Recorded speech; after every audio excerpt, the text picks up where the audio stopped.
received from the Lord Himself. On the night when He was betrayed, the Lord Jesus took some bread and gave thanks to God for it. Then He broke it in pieces and said, "This is my body which is given to you. Do this to remember me."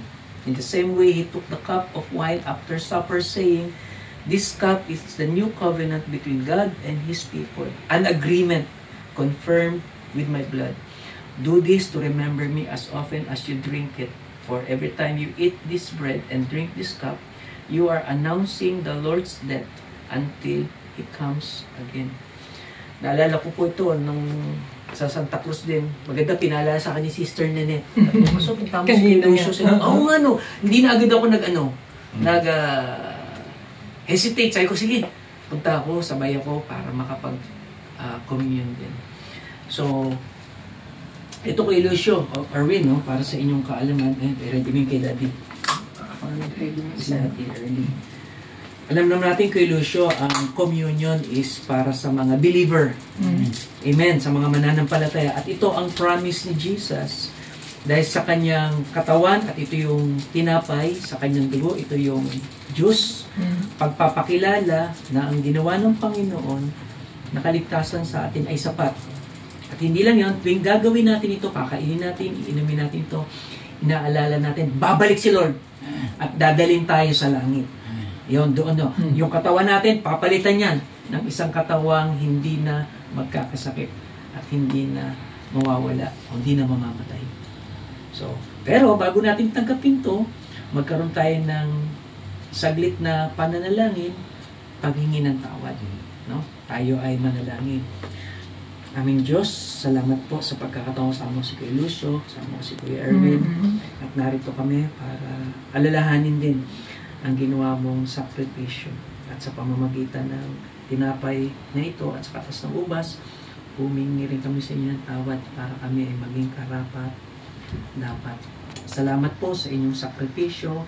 Salamat po sa inyong kaligtasan na ibinigay mo sa amin. At sa pamamagitan ng pagsampalataya sa iyo, ibinigay mo ang isang katiyakan ng aming kaligtasan. Pinupuri ka namin, pinasasalamatan sa pangalan ng Panginoon Jesus. Amen. Amen. So itong tinapay, yan, hawakan kay Lucio yung tinapay. Okay na yun, sige. Pwede na. Kainin na kay Lucio yung tinapay. Pabitin po, gamitin niyo pa. Okay na yun. Para tayong legalist yan eh. So, ito yung simbolo ng katawan ng ating Panginoon kay Lucio. Amen. So, alalahanin natin ng Lord, kainin natin na sabay-sabay, kainin natin. Pwede na. Okay, tubo pa. Amen. Ito naman ang katas ng ubas. Ito yung Lim sinari mo. Ayun. Here.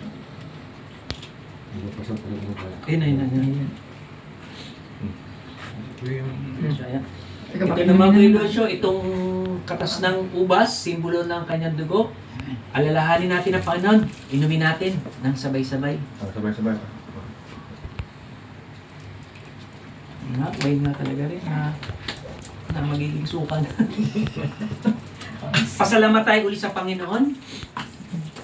Panginoon, salamat po. Nakasama ko ang mag-ama. Yes. At narito, nagawa pa rin namin ang aming pagpulin. Pagpalain niyo po ito sa pangalan ng Panginoon Jesus. Amen. Amen. God bless you kayo, Lucio. Babalik ako sa church. May meeting kami. Papasundo ako kay Mrs. Ay, ka na, tayo na. Oo, hindi. Ito lang si Pia babalik. Okay. Ay, picture pa tayo. Amen. Ayan, picture tayo kay AJ. Si AJ, sayang si Jay, wala na siya. Hindi, si Lucio kasama natin.